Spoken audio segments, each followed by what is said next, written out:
মাহফুজ আসিফের প্রভাব বলয় থেকে বের হচ্ছে এনসিপি এবং এটা হবে জামাত শিবিরের আরেক ঐতিহাসিক বিজয়। কিভাবে?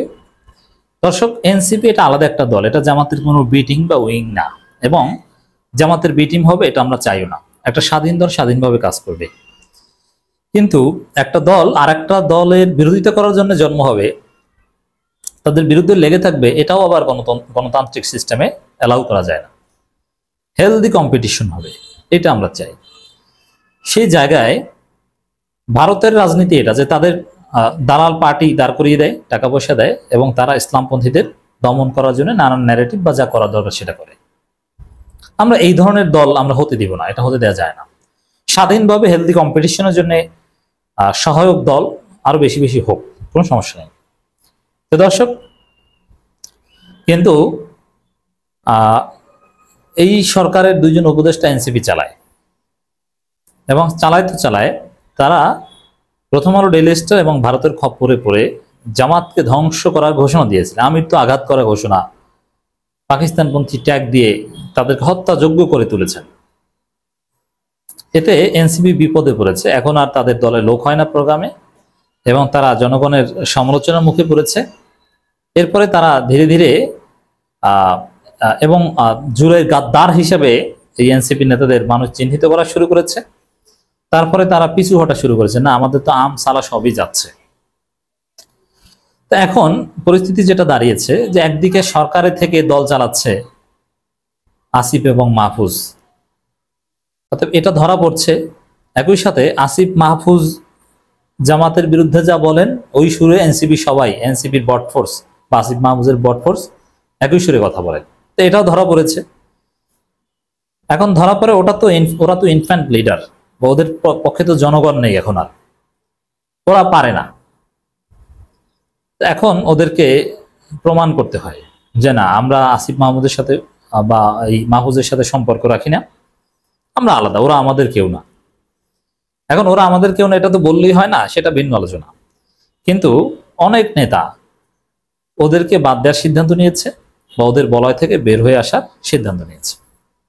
এমনকি পরিস্থিতি এখন এমন ভাবে দাঁড়িয়েছে যে বিএনপি, জামাত, শিবির সবাই যেভাবে এই বিষয়টা দেখছে যে উপদেষ্টা পরিষদের থেকে দল চালাবে, এটা হবে না, গোপনে গোপনেও পারবে না, হয় উপদেষ্টা পদ ছাড়তে হবে, নইলে দল চালাতে হবে, দুইটার একটা। এই বাস্তবতায় এনসিপি বাধ্য হচ্ছে ওদের প্রভাব বলয় থেকে বের হয়ে আসার। এখন পর্যন্ত বের হতে পারেনি, কিন্তু বাধ্য হচ্ছে, হবে। এখন ওদের প্রভাব বলয় যদি না থাকে মাহফুজ এবং আসিফের, তাহলে বুঝবেন যে এখানে ভারতের প্রভাব থাকবে না। তাহলে এনসিপির মধ্যে যারা ভালো, নির্লোভ, ডানপন্থী, তাদের প্রভাব থাকবে। এবং জামাত শিবির এটাই চায় যে না, ভালো ছেলেরা এই দল চালাক, তারা বিএনপি আওয়ামী লীগের শূন্যস্থান পূরণ করুক, সমস্যা নেই, কিন্তু ভারতের ফাঁদে পড়া চলবে না। এখন এনসিপির মতো একটা দলকে জামাত শিবিরের লোকজন সমালোচনা করেছে, আসিফ এবং মাহফুজকে গাদ্দার পর্যন্ত বলেছে, শিবিরের নেতারাই বলেছে, নাম না বললেও। তো এই জায়গায় আসিফ মাহমুদের এবং এই মাহফুজের এবং ভারতের দালালদের খপ্পর থেকে যদি এনসিপি বের হয়ে আসতে পারে, এটাই জামাত শিবিরের বিজয়। এটা শুধু এনসিপি না, যে কোনো দলকে ভারতের খপ্পর থেকে দূরে রাখাটাই জামাতের বিজয়। কারণ ভারতের রাজনীতি হচ্ছে জামাত কেন্দ্রিক, যে জামাত ঠেকাও, যত ন্যারেটিভ ভারতের জামাত ঠেকাও। এই জন্য ভারত যেসব দল তৈরি করে তারা জামাত বিরোধী দল হিসেবে প্রমাণ করে। আর জামাতের জন্য বিপদের কারণ ভারতপন্থী দল। জামাতকে ফাঁসি দিয়েছে ভারতের কথায়। জামাতের আজকের যে নির্যাতন বা যে দুরবস্থা, ভারত এটা করেছে। এখানে অল অ্যাবাউট ইন্ডিয়া। সে ইন্ডিয়ার খপ্পর থেকে কোনো একটা দলকে যদি মোটামুটি বাঁচানো যায়, এটা অবশ্যই জামাত শিবিরের ঐতিহাসিক বিজয়, এটা ছোট কিছু নয়। দল ওরা আলাদা, ওরা বিটিম না। দর্শক, উপদেষ্টা আসিফ ও মাহফুজের সঙ্গে এনসিপির কোনো সম্পর্ক নেই, এই কথা নাহিদ ইসলাম বলেছেন। যদি এই কথা কেউ বিশ্বাস করেন এবং বিশ্বাসযোগ্য নয়, নাহিদের চাইতেও বড় নেতা মাহফুজ এবং আসিফও। যদিও এখন আমি জেনে শুনে বলছি যে মাহফুজ এবং আসিফের যে প্রভাব, আনডিউ ইনফ্লুয়েন্স, তারা উপদেষ্টা, তারা এনসিপিতে তাদের প্রভাব কেন থাকবে? তারা কমিটি ঠিক করে দিবে কেন? কে পদে থাকবে কে থাকবে না এটা ওরা ঠিক করে দিবে কেন? এই অনৈতিকতা চলবে না। এটা জোরালোভাবে এখন এনসিপির মধ্যে আলোচনা হচ্ছে। তো এভাবে এনসিপি, ওরা যদি উপদেষ্টা পদে থাকে, ওদের প্রভাব এনসিপিতে থাকবে না। মাহফুজ আসিফ মাইনাস হয়ে যাবে ইন্টারনালি। এটা অলরেডি এই বন্দোবস্ত শুরু হয়েছে। কিন্তু আসিফ মাহফুজের সঙ্গে সম্পর্ক নেই নাহিদের এই কথা কেউ বিশ্বাস করে না। এই নিউজ যত গণমাধ্যমে এসেছে, জনগণের মন্তব্য, এটা তারা বিশ্বাস করে না।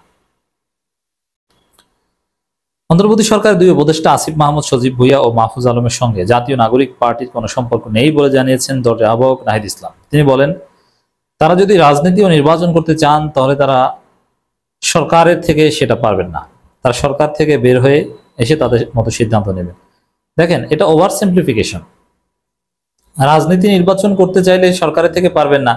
আরে ভাই, এরা যে রাজনৈতিক পদ নিয়ে নির্বাচন করতে যাচ্ছে, আমরা তো সেই অভিযোগ করছি না। আমরা বলছি তলে তলে গোপনে গোপনে তারা দল চালায়। এই দলে কে কমিটি থাকবে কে থাকবে এটা মাহফুজ ঠিক করে দেয়। এই দলের স্টেটমেন্ট লিখে দেয় মাহফুজ, এবং সরকারি প্রভাব ব্যবহার করে আনডিউ সুবিধা দেয়। এখানে প্রকাশ্যে পদ নিয়ে তো তারা রাজনীতি করছে না, সভা সমাবেশে বক্তব্য দিচ্ছে না, এগুলো গোপনে করছেন। হোয়াটসঅ্যাপ চেক করা হোক, আমি চ্যালেঞ্জ দিয়ে বলছি, আসিফ এবং নাহিদের যত ফোন নম্বর আছে, একাধিক থাকতে পারে, সরকারি বেসরকারি ব্যক্তিগত আলাদা থাকতে পারে, তাদের সব ডিভাইস চেক করা হোক, প্রমাণ পাওয়া যাবে যে এনসিপি চালায় মাহফুজ এবং আসিফ, কমিটি ঠিক করে দেয় এরা। এদের পাওয়ার এই নাহিদ আক্তারদের চাইতে বেশি, নাসিরউদ্দিন পাটোয়ারিদের চাইতে বেশি। আমাদের এসব কথা বলে লাভ নেই। নাহিদ ইসলাম বলেন, তারা দুই উপদেষ্টা গণঅভ্যুত্থানের পরিপ্রেক্ষিতে গণঅভ্যুত্থানের প্রতিনিধি হিসেবে এই সময় সরকারে গিয়েছিলেন। আমিও তাদের সঙ্গে ছিলাম। তারা যদি রাজনীতি করতে চায়, নির্বাচন করতে চায়, তাহলে তারা সরকার সেটা পারবে না, সরকার থেকে পারবে না। আরে সরকারের থেকে যে পারবে না এটা তো জানে, আর এটা তো কেউ বলছে না যে একসাথে উপদেষ্টা একই সাথে এমপি ক্যান্ডিডেট। এটা তো আমরা বলছি না, এটা এই ভাবিজুবি কথা কেন বলো তুমি? তিনি আরো বলেন, দুই উপদেষ্টার সঙ্গে আমাদের সম্পর্ক না থাকার পরও তাদের জাতীয় নাগরিক পার্টির সঙ্গে সংযুক্ত করে এক ধরনের অপপ্রচার এবং তাদের তারা, ওই যে বললাম না, এটা আমি চ্যালেঞ্জ দিয়ে বলছি, তাদের হোয়াটসঅ্যাপ চেক করা হোক, তারা এই দল চালায়। এটা কোনো অপপ্রচার নয়, এটাই সত্য কথা, বিয়ন্ড রিজনেবল ডাউট, এটাই সত্য কথা। তবে হ্যাঁ, তাদের বলয় থেকে বের হওয়ার চেষ্টা হচ্ছে এবং হবে, এটা আমার বিশ্বাস। জনগণের মন্তব্য দেখে হাহারি এক বেশি এই নিউজে। আপনি আমাকে স্যার বলে সম্বোধন করছেন না কেন?